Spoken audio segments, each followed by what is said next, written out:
Hello guys, ನಮಸ್ತೆ. ನಿನ್ನೆ ಇಲ್ಲಿ ನೀರು ತುಂಬಿಸ್ಕೊಂಡ್ವಿ ಇದಕ್ಕೆ ಅಂತ, ಮದ್ದೊಡೆಯೋದಕ್ಕೆ ಅಂತ ಟ್ರ್ಯಾಕ್ಟ್ರಿಗೆ. ಆಗ ಇಲ್ಲಿ ಸ್ವಲ್ಪ ಶೇಕ್ ಆಗಿಬಿಟ್ಟು ಇದೆಲ್ಲ ಆಚೆ ಬಂದುಬಿಟ್ಟಿದೆ. ಇದು ಸ್ವಲ್ಪ ಎಕ್ಸಿಟ್ ಕ್ಯಾಪ್ ಥರ ಇಟ್ಕೊಂಡಿದ್ವಿ ಒಂದು ಟೈಮಲ್ಲಿ. ನಂದು ನಿನ್ನೆ ಹಸು ಕರು ಏನಾಗೋಯ್ತು, ಮೇಯ್ಸಕ್ಕೆ ಕಟ್ಟಾಕಿದ್ರು, ಯಾವಾಗಲೂ ಬಿಡ್ತಿದ್ರೆ ಡೈರೆಕ್ಟ್ ಘಾಟಿ ಒಳಗಡೆ ಹೋಗ್ತಾಯಿತ್ತು. ನೆನ್ನೆ ಏನಾಗ್ಬಿಟ್ಟಿದೆ, ಮನೆ ಮುಂದೆ ನೀರಿಟ್ಟಿದ್ರೆ ಹೋಗಿ ಚೆನ್ನಾಗಿ ಕುಡಿದ್ಬಿಟ್ಟಿದೆ. ಸುಮ್ಮನೆ ತಪ್ಪು ಮಾಡಿದೆ ನಾನು, ಬಿಡದೆ ಇಟ್ಕೊಂಬರ್ಬೇಕಿತ್ತು ಚಿಕ್ಕ ಕರುನ.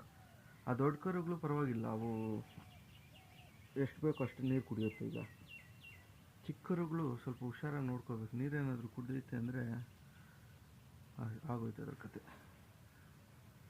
ಇದು ಎದ್ದೇಳ್ತಾ ಇಲ್ಲ. ರಾತ್ರಿ ಎಲ್ಲ ಮೆಲ್ಕು ಹಾಕೈತೆ, ಆಮೇಲೆ ಗಂಜರಾನು ಅಟ್ಟೈತೆ, ತಪ್ಪಿಗಳೆಲ್ಲ ಹಾಕೈತೆ. ನೋಡೋಣ ಮಧ್ಯಾಹ್ನದಿಂದ ಏನಾದರೂ ಎದ್ದೇಳ್ತದೇನೋ. ಯಾವುದು ಇಲ್ದಿರ ಇದಕ್ಕೆ ಮುಂಚೆ ಒಂದ್ಸಲಿ ಪಿಡ್ದಾಗಲು ಪದೇ ಬಂದುಬಿಟ್ಟಿತ್ತು. ನಾನು ಯಾವುದೋ ಒಂದು ಬಿಸಿಲಿದ್ದು ಹೋಗ್ಬಿಟ್ಟು ಲಾಸ್ಟ್ ಇಯರು ಮ್ಯಾಂಗೋ ಸೀಸನಲ್ಲಿ ಮ್ಯಾಂಗೋ ಕಿತ್ತಿದ್ದಾದಮೇಲೆ ಆಗ ಪಿಡ್ದಾಗಲು ಚೆನ್ನಾಗಿ ತಿಂದ್ಬಿಟ್ಟಿದೆ.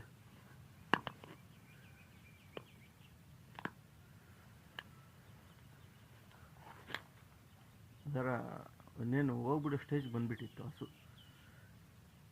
ಈಗ ಇದೊಂದು ಗಂಡಾಂತರ ಬಂದಿದೆ ಅದಕ್ಕೆ. ನೋಡೋಣ ಇದೇನಾದರೂ ಕುದುರ್ಕೊಂಡ್ಬಿಟ್ರೆ ಆಮೇಲೆ ಸ್ವಲ್ಪ ಹುಷಾರಾಗಿ ನೋಡ್ಕೋಬೇಕು ಆ ಕರುವನ್ನು. ಕೋಸ್ ತೋಟಕ್ಕೆ ಇವತ್ತು ಸಾಲೆತ್ತೋದಕ್ಕೆ ಬರ್ತಾರೆ ನೋಡಿ. ಎಲ್ಲ ಅಲ್ಲಲ್ಲಿ ಮಸ್ಕಟ್ಟು ತಿಂತೈತೆ. ಇವಾಗ ಏನಾದರೂ ಬುಡುಗಳಿಗೆ ಮಣ್ಣು ಹಾಕ್ಸ್ಬಿಟ್ಟಿದ್ವಿ ಅಂದರೆ ಕರೆಕ್ಟಾಗಿರುತ್ತೆ. ಅದಕ್ಕೆ ಅಂತ ಗೊಬ್ಬರ ಹಾಕಬೇಕು ಒಳಗಡೆ. ಒಂದು 4 ಮೂಟೆ ಗೊಬ್ಬರ ಎತ್ಕೊಂಬರಕ್ಕೆ ಹೋಗಬೇಕು. ಇವತ್ತು ಇಲ್ಲಿ ಮೇವು ಕೊಯ್ಲಿಲ್ಲ, ಯಾಕೆಂದರೆ ನೆನ್ನೆ ಎಲ್ಲ ಮದ್ದು ಸ್ಪ್ರೇ ಮಾಡಿದ್ದೀವಲ್ವ, ಅದರಿಂದ ಮನೆ ಹತ್ರ ಸ್ವಲ್ಪ ಇದೆ ಜೋಳ, ಅಲ್ಲದೆ ಕುಯ್ಕೊಳ್ಳೋಣ ಅಂತ ಸ್ವಲ್ಪ ಕರುಗಳನ್ನ 1-2 ಕರುನ ಮೇಯ್ಸಕ್ಕೆ ಕಟ್ಟಾಕ್ತೀನಿ.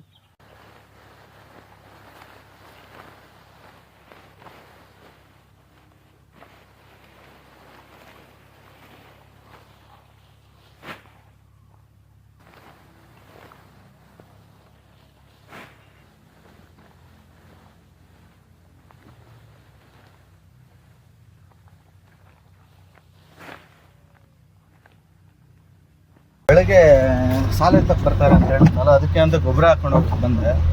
ಒಂದು 4 ಮೂಟೆ ಹಾಕ್ಕೊಂಡಿದ್ದೀನಿ. 19 2 ಮೂಟೆ 22 ಮೂಟೆ ಯೂರಿಯಾ ತೋಟಕ್ಕಲ್ಲ, ಫಾರಮ್ಗಳಿಗೆ ಎಲ್ಲ ಚೆಲ್ಕೋಬೇಕು ಅಂತ ಇಲ್ಲಿ ಅವೈಲಬಿಲಿಟಿ ಇತ್ತು ಅಂತ ಹಾಕೊಂಡು ಬಂದ್ಬಿಟ್ಟೆ. ಈಗ ಸಾಲುಗಳು ಎತ್ತೋದಕ್ಕೆ ಅಂತ ಬರ್ತಾರೆ. ಇವಾಗ ಇದನ್ನೆಲ್ಲ ಮಿಕ್ಸ್ ಮಾಡ್ಕೋಬೇಕು, ಎರಡನ್ನೂ ಟಾರ್ಪಲ್ ಮೇಲೆ ಹಾಕ್ಬಿಟ್ಟು ಸರಿ ಕೆಲಸ. ಈಗ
ಸಾಲು ಎತ್ತಿದ್ದೆಲ್ಲ ಆಗೋಯ್ತು. ಪೈಪುಗಳು ಎತ್ತುತ್ತಾ ಇದ್ದಾರೆ. ಹಣ್ಣು ಬಿದ್ದಿರುತ್ತಲ್ಲ, ಈ ಥರ ಮೇಲೆ ಎತ್ತುತ್ತಾರೆ. ಇಲ್ಲಾಂದರೆ ಎಲ್ಲ ಮಣ್ಣು ಬ್ಲಾಕ್ ಆಗೋಗುತ್ತೆ. ಅದರಲ್ಲಿ ಹುಲ್ಲು ಮೇಲೆ ನೀರು ಹಾಕೋಣ ಅಂತ ಕೋಸ್ಕರ ಆಫ್ ಮಾಡ್ತಾಯಿದ್ದೀನಿ. ಇದೇನೆಂದರೆ ಕಳೆ ಇರುತ್ತಲ್ಲ, ಅದೆಲ್ಲ ಈಗ ಎತ್ತಿ ಬುಡುಗಳೆಲ್ಲ ಆಚೆ ಬಂದುಬಿಟ್ಟಿರುತ್ತೆ. ಎತ್ತ ಮೇಲೆ ಹಾಕಿರ್ತಾರೆ. ನಾಳೆ ಹಾಕ್ಕೊಂಡ್ರೆ ಸರಿ ಹೋಗುತ್ತೆ ನೋಡಿ. ಪೈಪುಗಳೆಲ್ಲ ಎತ್ತಾಗ್ತಾಯಿದ್ದಾರೆ.